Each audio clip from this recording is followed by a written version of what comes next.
Months in the past, but not many.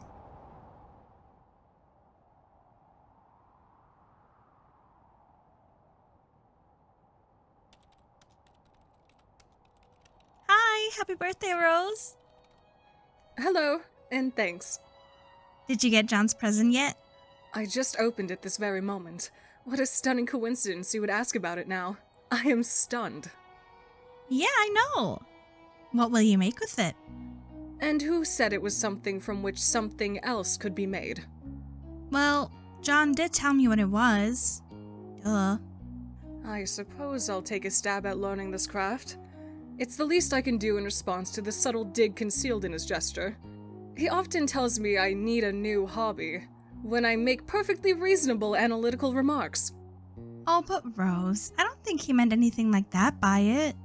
You see, not everybody always means the opposite of what they say, the way you and Dave always do. Maybe. His birthday is in a few months, isn't it? Yep. I finally finished a present for him. I've been working on it for years. Years? It's so hard to tell when you're joking, or if you're even capable of it. I just mailed it too, so it is sure to get there on time. Mail always takes a while to get anywhere from here. I'll probably craft something with strong sentimental value. That should burn him. I don't think you really mean that. I guess not. So, shall I expect a green package dropped to my house via airmail from whatever screwball cranny of the globe you're tucked into? No. Sorry, but you're sort of hard to shop for. Besides, I have something for you today that I think you will like better than something in a box. Oh? It is a tip. This is already intriguing enough to compensate for the grave scarcity of lavish gifts parachuting from the sky. Please go on. Did you have a pet a long time ago that died? Yes? Okay, well, how did you feel about your cat? Did you love him a lot? Okay, well, I didn't mention it was a cat or that it was a male. Let's pretend I'm surprised and you're embarrassed and move on.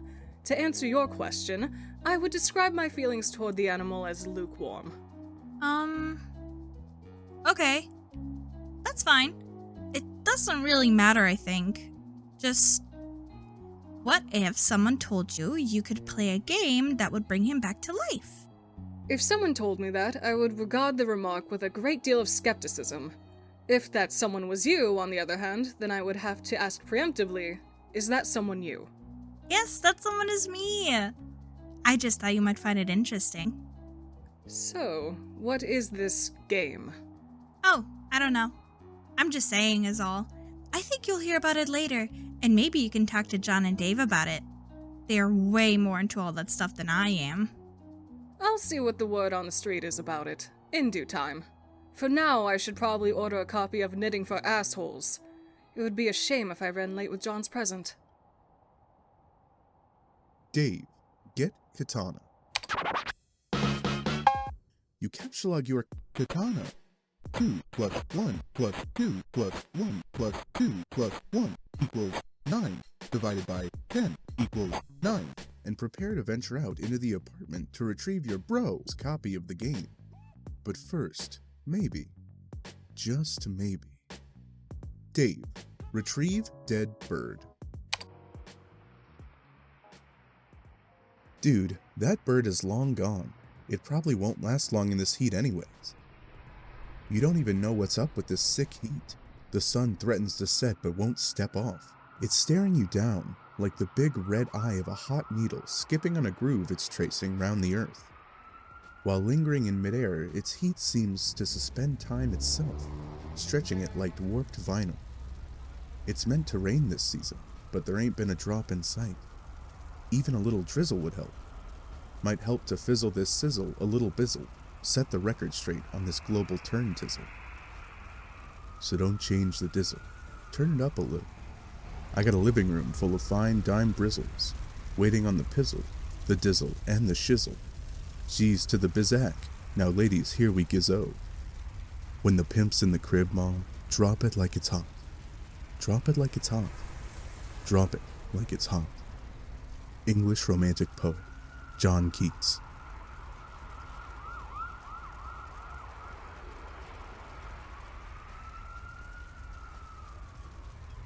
Dave, exit your room and go into the living room.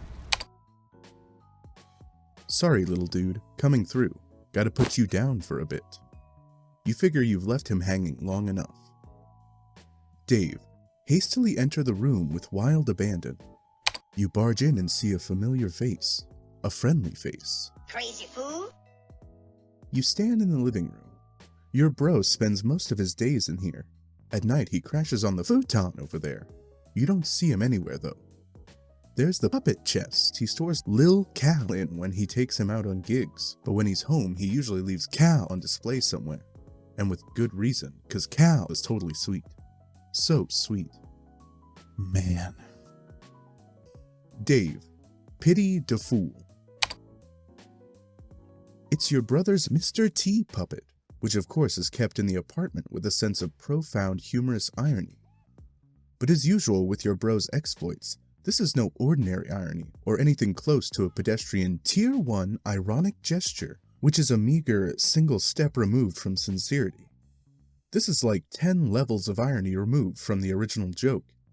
It might have been funny like 8 years ago to joke about Mr. T and how he was sort of lame, but that was the very thing that made him awesome and badass, and that his awesomeness was also sort of the joke. But in this case, the joke is the joke, and that degree of irony itself is also the joke, and so on. Only highly adept satirical ninjas like you and your bro can appreciate stuff like this. It's cool taking stuff that other people think is funny but you know really isn't, and making it funny again by adding subtle strata of irony which are utterly undetectable to the untrained eye. Also, for good measure, Mr. T is wearing a leather thong and handcuffed to a pantsless Chuck Norris pup. God, you hope you can be as good as your bro at this someday. You'd never tell him that though. Dave, find little Cal and give fist bumps. Cal's nowhere in sight. All you see is a bunch of your bro's weird nude puppets strewn around haphazardly. You guess these things are kind of cool. Sort of. Dave, play a game on the Xbox. It looks like your bro was playing. It's not like him to leave in the middle of some totally intense gaming. Not like him to misplace Cal either. Man, you hope the little guy's alright. Oh, there you are, dude. Didn't see you there. We be chillin' today, Cal? Yeah, you better fucking believe we be chill. Cal is the man. Dave, resist great urge to play bro's Xbox. You fail to resist the urge. You start thrashing up stunts something uncanny brutal on your quest for mad snacks, yo, and get this way rude hunger under control. Shit is basically flying off the hook. It's like shit wants nothing to do with that hook. The hook is dead to that shit.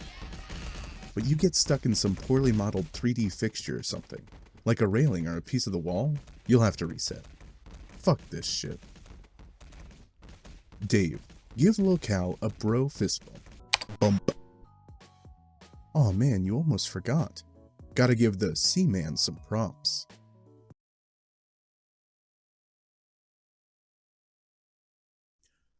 Dave, check out your bro's sweet gear. Your bro has so much sweet gear, it's hard to keep up with it all sometimes. Here's his computer setup. He's usually got a lot of stuff cooking on here at any given moment. Since he's not around, you might as well sneak a peep. Dave, look at your brother's computer. Your bro's computer is password protected, of course, to protect all the incredible top secret shit he's got on the burners. Of course you know what the password is, and he knows you know it, and you're both cool with that because the password is the most awesome thing it can be. You enter the password.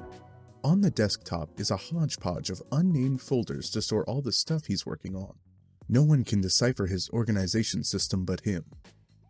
He also tends to use the application Complete Bullshit to keep up with the ludicrous amount of websites and news feeds he monitors to stay hip to the scene. Dave, open Complete Bullshit. This is Complete Bullshit. Dave, check if Sweet Bro and Hella Jeff has a sweet update. Your bro keeps up with your projects in his aggregator, just like you keep up with his. He's tuned into your various blogs, and of course, Sweet Bro and Hella Jeff. You navigate to the latest comic in one of the many bullshit feed bans. Dave, mouse over the orange stripe containing plush rump. Another one of your bro's many ironic websites. The difference here is he rakes in thousands of dollars a month through this enterprise. Smuppets are a multi-billion-dollar a year enterprise, and it's awfully hard to resist taking a firm squeeze from the plump udder of that cash cow.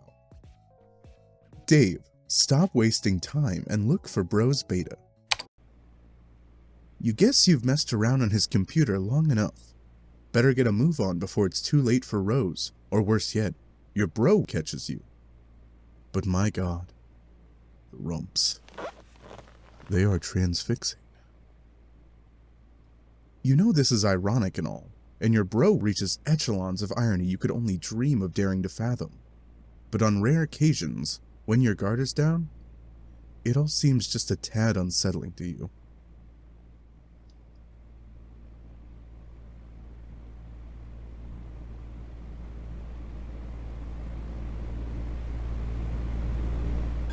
Oh, hey there, Cal. Dave, give Lil Cal a nervous fist bump. You were sort of starting to flip the fuck out. Without losing your cool, of course. Dave, pester John to ease your nerves. You get Egbert on the line again to give him the lowdown on your progress. You feel it's important to keep the wires hot. But he's not answering. You wonder what that guy is up to. Hey, what is up? What happened with the monster that is totally, definitely in your room? Did you kill it? Where are you, man? Anyway, things are cool here. Totally cool. Puppets are still awesome. No problems with them or anything. Like, just really, really awesome. Looks like Rose is finally logged in again. Didn't John say her house was burning down? You wonder if she's on fire yet or what. Dave, pester Rose. It seems we've seen this before. Seconds in the future, but not many. John, what are you doing? Snap out of it! We ought to discuss what your grandmother told you, don't you think? Fine. Enjoy your stupor. I'll go about my business elsewhere. Rose, deploy the Punch Designix.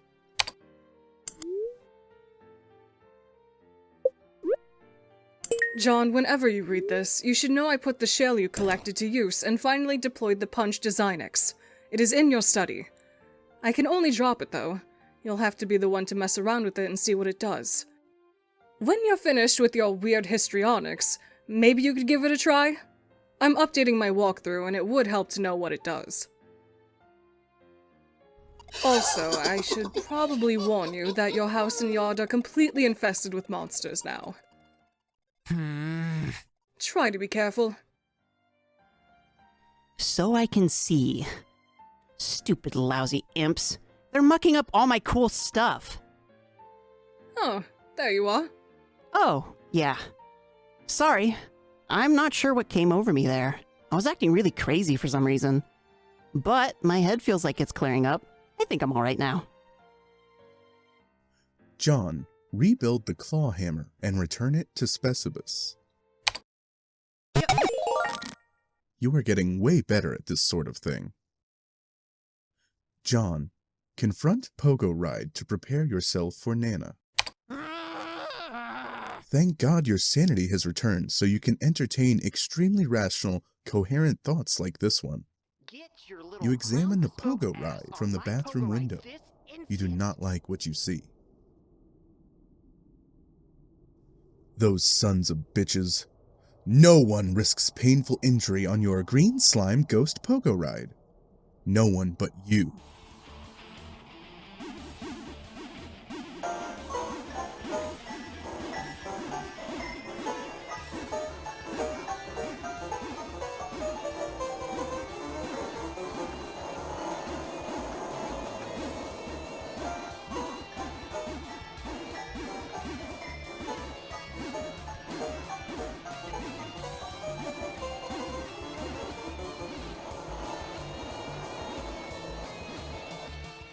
Rose, drop something heavy on one of those imps.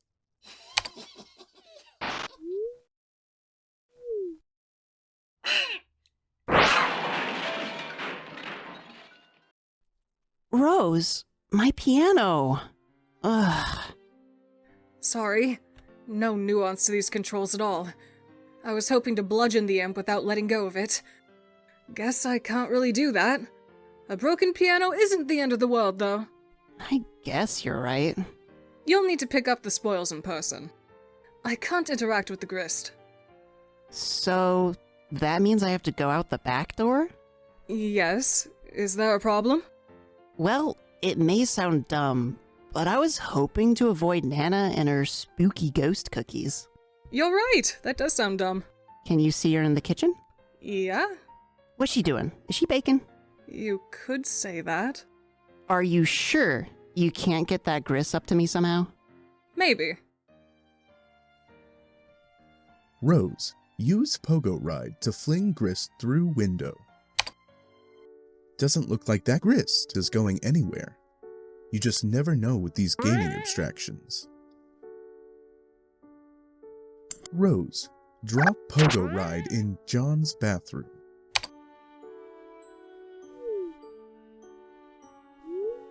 John, get grist. There you go. Now why don't you check out the Designex? You can do that while I get to work. On what? Piano, level up for slaying the imp. The piano, in its valiant effort, has unfortunately been slain. But if it hadn't, it would have raked in so many boon dollars, you have no idea. So many. Rose, it's time to build. Nana said to build, so that's what I'm doing. Oh yeah, okay. But this sure is going to take a lot of grist. Looks like you're going to be busy, John. Blar! Well, what are you building? Stairs. They are fairly expensive, actually. Oh man, I could have warned you about stairs, Rose. I'll try recouping some of the grist from the catwalk I built earlier. It keeps happening. Ah, good. Looks like I can get a refund for earlier allocations. I told you, Rose. I told you about stairs. Okay. Consider me fully briefed on the matter of stairs. Now, if you don't mind, it's hard enough to concentrate on this without immersing ourselves in Strider's non sequitur. Did you know he thinks puppets are cool? Does he? He's so dumb. Rose, use build grist to construct observation tower on roof. Okay, you obviously don't have enough grist yet for something that ambitious. But you can get started with something of a foundation for upward construction, at least. John, check cabinets for imps or useful items. No imps in here, just a lot of shaving cream. Dads love shaving. It's basically all they do.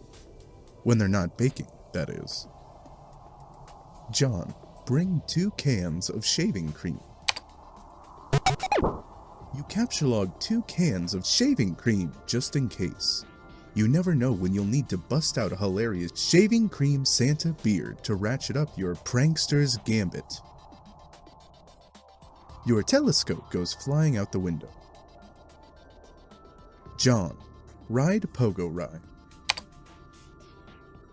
It's a little cramped in here for any sort of proper reckless pogoing. You'll just grab it and hang on to it until the right moment presents itself. The towel floats back down to the rack. The circle of stupidity is complete. Rose, check up on Nanaquin. See what's cooking.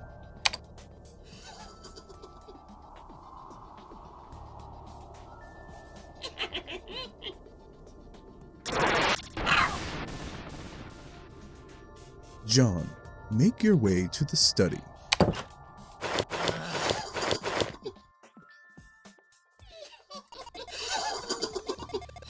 It looks like the imps have taken a shining to the Cruxtruder. Cruxite and black goo. Everywhere. John, ride Slimer Pogo and one-up that imp. Ah! Well, okay, it's not a Slimer pogo, but you mount it anyway and brandish your deadly armaments. John, ride your steed to victory. This is incredibly dangerous. John, flip the fuck out. Let's see how they like the old double-barrel lather-blather. Whoops! Oh, shit! Ow. Mr. John, I respectfully ask that you please stand up. Don't move or the pogo gets it! Now, sir boy, flee from this boorish rabble post-haste.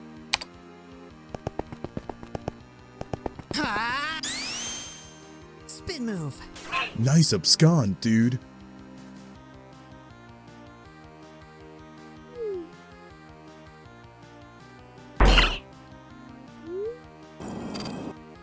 Refrigerator, level up for slaying the imp. The refrigerator skyrockets up the echelon to a new rung, 5-star General Electric, and earns 285 boon dollars.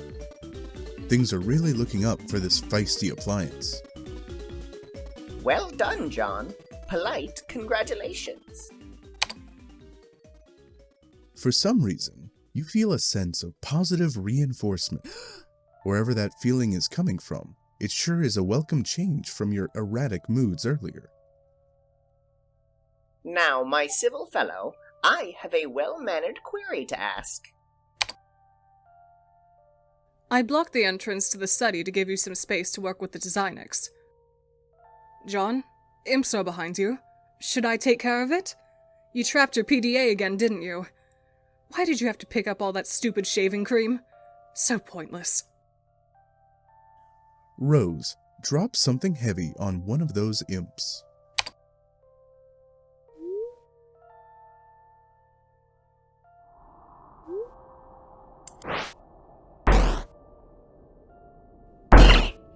John, might I bother you for a can opener? Huh. Oblivious to the commotion behind you, suddenly you find yourself pondering the whereabouts of a can opener. You think there's probably one in the kitchen, but the path is blocked by your refrigerator. John is completely unresponsive. What the hell is that nincompoop doing? Years in the future. But let's not get totally carried away here. A studious eye darts about a page like a honeybee gathering the nectar of wisdom.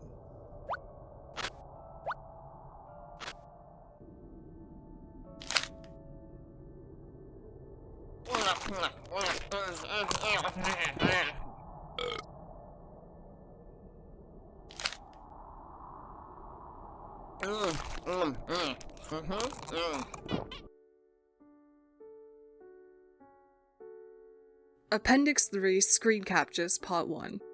I can't take as many as I'd like to for comprehensive documentation. For what it's worth, here's what I've managed to collect so far. More captures forthcoming. Co-player John assesses environment after transition to medium. Followed by Sprite sans kernel, prototyped once pre-hatch. Completely useless in this form. Severed from suburban grid, house remains mysteriously powered. Convenience presumably facilitated by game, which perhaps deems navigating a powerless house to be a handicap less in keeping with spirit of game's principal statement of challenge. Internet connection remains stable as well. Will likely remain stable until the internet itself is compromised by some external threat. Something like, let's say, hackers. Kill monsters, get grist, build onto the house. That's the game. Didn't know what the point of this was at the time. Floundering trial and error on exhibit. Unsuccessful attempt at Tier 2 prototyping. Knowing what I know now, I might have avoided using a back-breaking vademecum of practical jokesters rife with antiquated lexicon and a racist aphorisms. Either that, or I might have tried harder to succeed. Final screen capture before I lost my internet signal for a time. I don't know what happened thereafter, but when I returned, the car was nowhere to be found, and the driveway plateau was in a state of disrepair. The mysteries, will they ever cease? Sprite prototyped once more with grandmother's remains. She treats John to some helpful exposition in a friendly and maternal, grandmaternal manner. Co-player has displayed inexplicably capricious behavior since arrival. Stress-related? Contracted virus indigenous to realm. It should be noted he was kind of a weird guy anyway. Designix deployed. Still no clue what this does. At mercy of co-player's foolish prioritization tendencies. Grist payload from slain foe. Whether I deal the damage or co-player does, yield is same. Though I have a significant advantage in battle, taking measures into my own hands deprives John of hand-to-hand combat experience, which ostensibly will become more critical later. Building the point. Building upward, the point sharpened and directed. Ah, steeds, what steeds? Has the whirlwind a home in your manes? Is there a sensitive ear alert as a flame in your every fiber? Hearing the familiar song from above, all in one accord you strain your bronze chests and hooves, barely touching the ground, turn into straight lines cleaving the air. And all inspired by God, it rushes on. Yeah, I have no idea what the fuck he's doing here. Another one of these things. Really, Egbert family? Really? A view of his kidnapped father's room. I can't see in here for some reason. Perhaps this is because John himself has never entered the room? Is it possible that I can see only, in a sense, what John can see, or has seen already? I have not found the time to discuss this with him yet. If he enters the room, the question may answer itself. Rose, construct loft above John's room.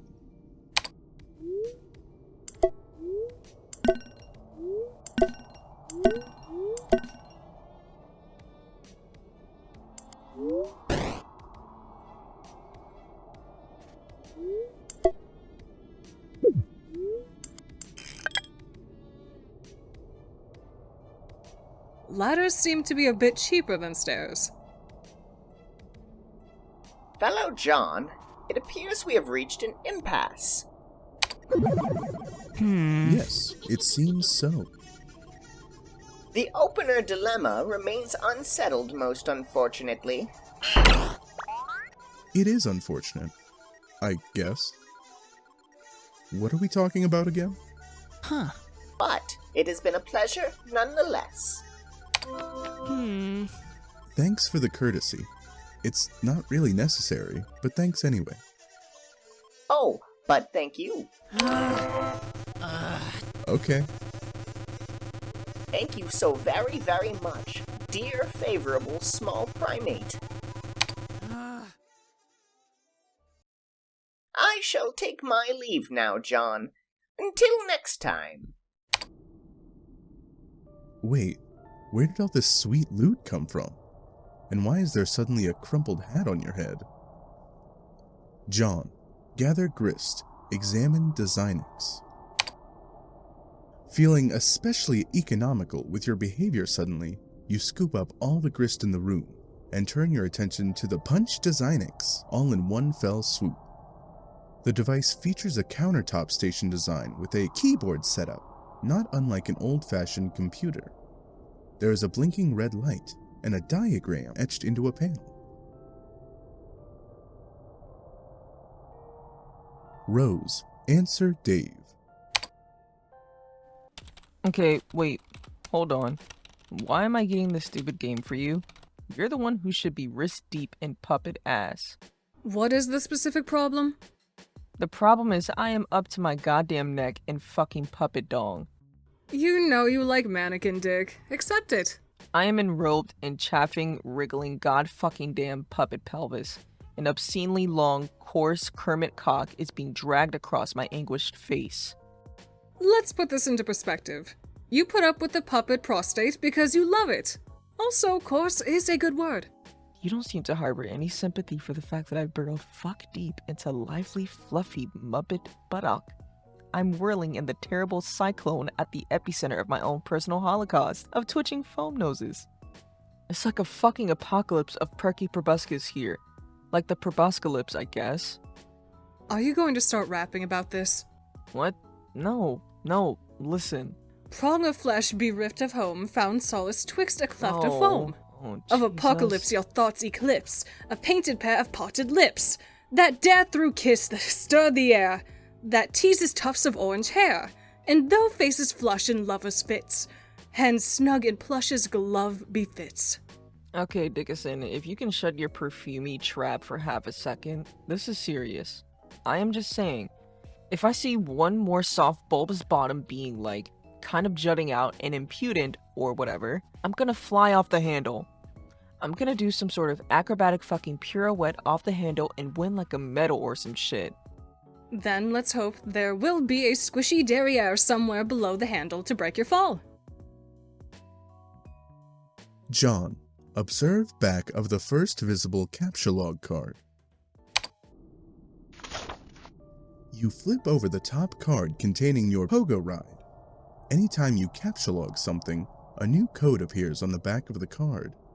You've always wondered what that code was for. Damn, these things are hard to read. But then, you've never really found any reason to decipher them. Until now, perhaps? John, examine reverse side of hammer card in Strife Specibus. Looks like the cards from your Strife deck have codes too. John, enter captcha code as seen on back of Pogo Ride card. You enter the code DQMMJLEK into the keyboard. At least you think that's what the code is. The red light switches off. A green light begins blinking. John, insert card.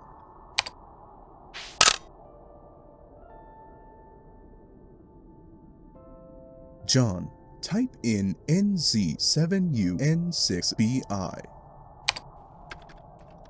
In the interest of due diligence, you enter the other code and repeat the process with that card too. Both cards are now punched with different hole patterns. John, attempt to retrieve Pogo from card. Oh, well, that should just be a simple matter of... Uh-oh. It looks like it's trapped now.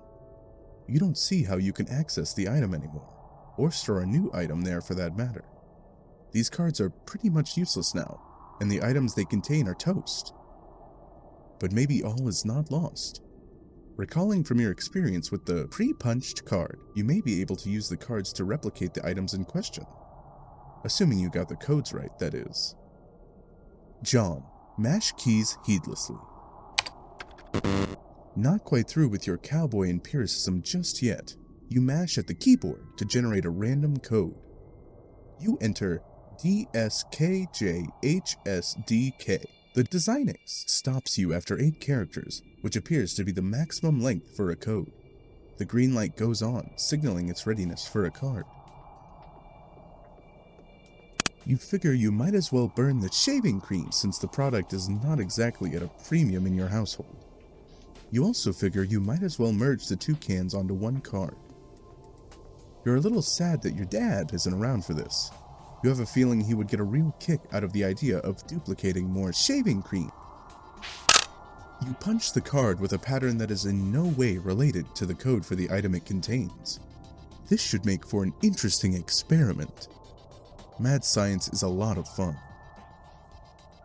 Unfortunately, you just burned another card in the process. Your deck is really dwindling now. Maybe you should have thought this through a little better. On the plus side, you just freed up your PDA, which is overflowing with the pent-up chatter of anxious pesterers.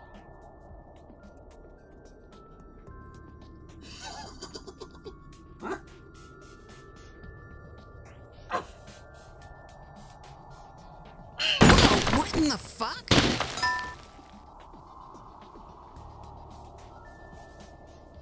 John, answer your chums.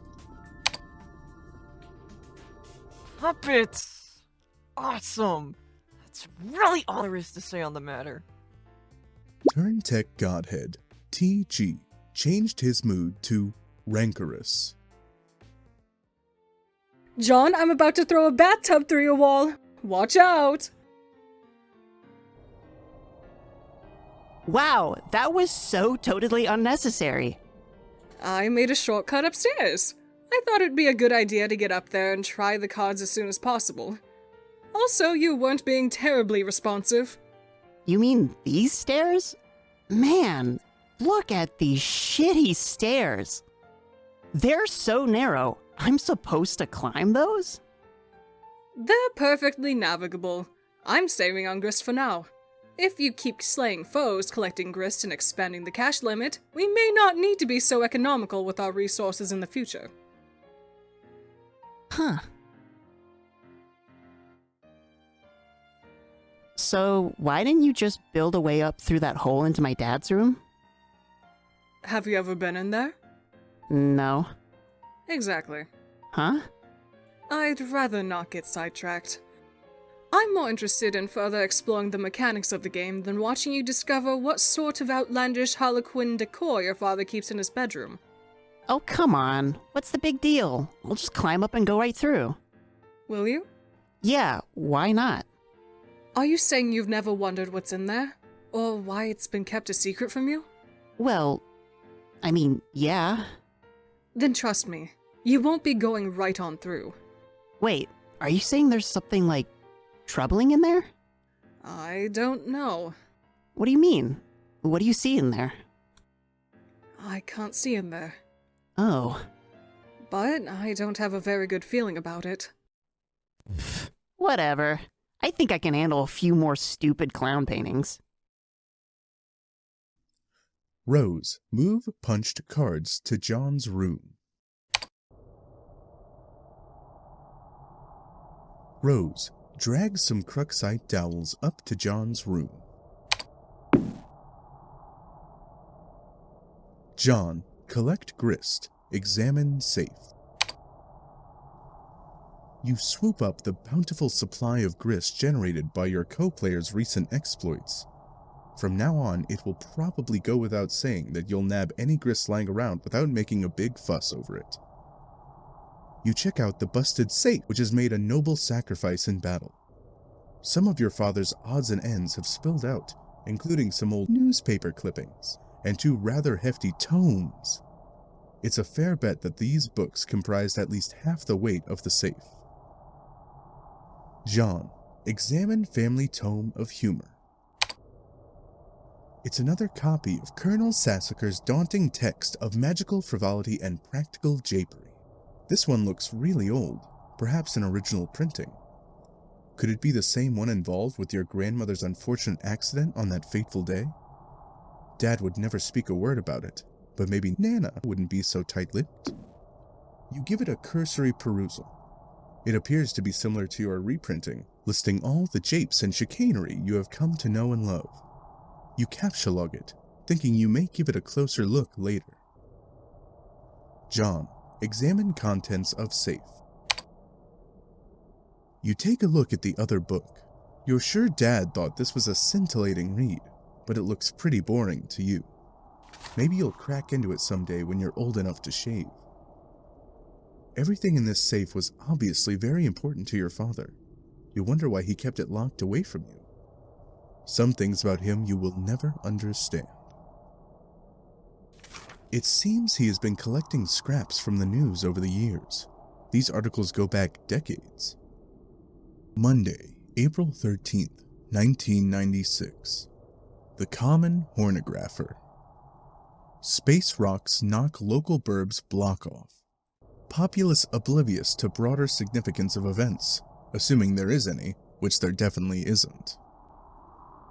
Shortly after 4 a.m. today, a downpour of meteors in a residential neighborhood became yet another instance in a pattern of recent rocky cosmological phenomena. The incident, aside from property damage and loss of life, was downplayed by authorities as not all that big of a deal. Crocker facility leveled. Meteors!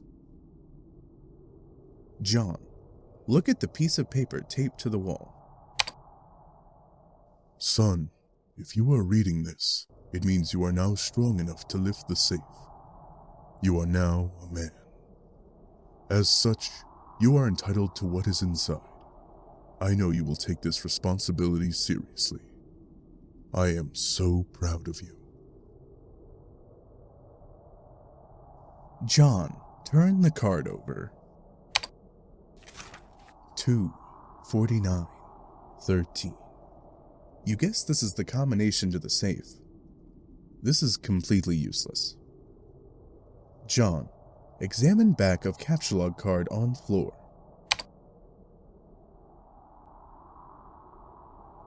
You guess these are all zeros? Or are they capital O's? Zeros would probably make more sense for an empty card, you think. John, captchalogue the card.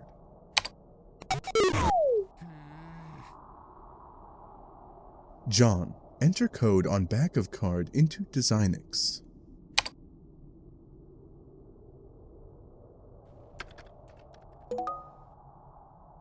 John, punch card. Wait, John, before you punch that. Oh, I was about to say. If you first took note of the code, then removed the card from the card, you could have punched the blank one. You would have only burned one card instead of two. Oh yeah, you're right. Damn it. John, throw hat down in disgust.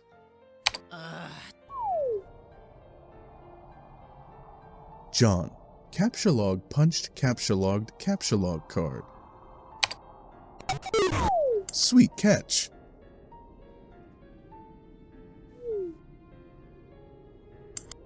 What? John, take PDA.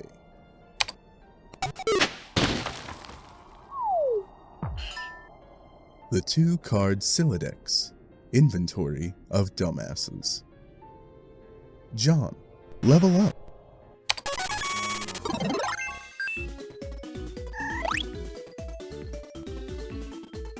Colonel Sassacre, level up for slaying the imp. The Colonel soars to new heights on his echelon, reaching the rung one-man julep vacuum, and pockets 9,550 boon dollars. Chump change for the genteel, aristocratic Southern Colonel. Bathtub, level up for slaying the imp. The bathtub surges heroically and surpasses the rung Archimedes' Aqua Cradle, proceeding directly to vaunted rung Taft Jammer. The tub makes off with a cool 490 boon dollars. The tub's basing capacity remains unaffected. Safe, level up for slaying the imp. The safe was slain in battle. A great flaming nautical pyre carries it off to Vault Hollow,